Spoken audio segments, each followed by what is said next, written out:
പോയി വന്ന ശേഷം നേരെ നമ്മൾ ഡെക്കറേഷൻ പരിപാടിയിലേക്കാണ് കേട്ടോ കടക്കുന്നത്. വലിയ രീതിയിലുള്ള ആഘോഷങ്ങളൊന്നും ഇല്ലാത്തത് കൊണ്ട് ഡെക്കറേഷന്റെ സാധനങ്ങളൊക്കെ ഓൺലൈൻ വഴിയാണ് വാങ്ങിയത്. അത് എല്ലാ ഐറ്റംസും നെറ്റ് ആയിരുന്നാലും നമ്മുടെ LED ലൈറ്റ്സിന് എല്ലാം നമ്മൾ ഓൺലൈൻ വഴിയാണ് കേട്ടോ വാങ്ങിയത്. അപ്പോൾ എൻ്റെ കൂടെ സഹായിക്കാൻ വേണ്ടി എൻ്റെ ബ്രദറും കൂടെ കൂടിയിട്ടുണ്ട്. നമ്മുടെ കയ്യിൽ ബലൂൺ വീർപ്പിക്കേണ്ട ഒരു സംഭവം ഉണ്ടായിരുന്നു, പക്ഷേ അത് എടുത്തതും ചീത്തായിപ്പോയി. പിന്നെ ഞാൻ ചേട്ടനെ വിളിച്ച് ഹെൽപ്പ് ചെയ്യാൻ പറഞ്ഞിട്ടുണ്ട്. അങ്ങനെ ചേട്ടനും കൂടെ സഹായിച്ചു തന്നിട്ടുണ്ടോ ആ ബലൂൺ മൊത്തം പെരുകി നമ്മൾ രണ്ടുപേരും കൂടെ. പിന്നെ അതിനുശേഷം ഞാൻ ഇങ്ങനെ കെട്ടിടുകയാണ്. അപ്പോൾ ഇതൊക്കെ ഞാൻ കണ്ടുപിടിച്ചത് യൂട്യൂബിൽ നിന്ന് തന്നെയാണ് കേട്ടോ. നമുക്ക് സ്വന്തമായിട്ട് തന്നെ ഇതുപോലെയൊക്കെ ഡെക്കറേഷൻ ചെയ്തെടുക്കാൻ പറ്റും.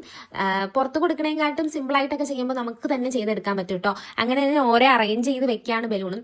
കുറച്ചൊന്ന് പാടാണ്, എന്നാലും ഓക്കെ ഇല്ല. പിന്നെ അതിന്റെ ഒരു കട്ടിയുള്ള നൂലൊക്കെ വേണം, പക്ഷെ എന്റെ കയ്യിൽ അതില്ലാത്തതുകൊണ്ട് നമ്മൾ സാധാ നൂലില്ലേ, തയ്യൽ മെഷീനിലൊക്കെ തയ്ക്കുന്ന നൂല്, അത് വെച്ചാണ് കേട്ടോ ഞാൻ അഡ്ജസ്റ്റ് ചെയ്ത് ഒരുവിധം ഇങ്ങനത്തെയൊക്കെ കെട്ടി വെച്ചിട്ടുണ്ട്. പക്ഷെ ഇത് ഈ ബലൂണ് അളവും കാര്യങ്ങളൊക്കെ ഉണ്ട് കേട്ടോ പെരിക്കണത്. ഞാൻ അതൊന്നും നോക്കിയില്ല, ജസ്റ്റ് വെറുതെ നമ്മൾ പെരുക്കി അതാണ് ഇടയ്ക്കിടയ്ക്ക് ഇങ്ങനെ ബൾജ് ചെയ്തും ഇങ്ങനെ ഒരേ ലെവലല്ലാത്ത പോലെ ഇരിക്കുന്നത്. LED ഒക്കെ ഒന്ന് സെറ്റ് ചെയ്ത് കൊടുക്കുന്നുണ്ട്. അതിനുശേഷം കുറച്ച് ഋതുവിന്റെ ഫോട്ടോസ് ഐറ്റം, പിന്നെ ഹാപ്പി ബർത്ത്ഡേ എന്ന് എഴുതിയത്, അതൊക്കെ ഞാൻ പിന്നെ സെറ്റ് ചെയ്ത് കൊടുക്കുന്നുണ്ട്. ബാക്കി നമുക്ക് അടുത്ത വീഡിയോയിലോട്ട് കാണാം. ബൈ.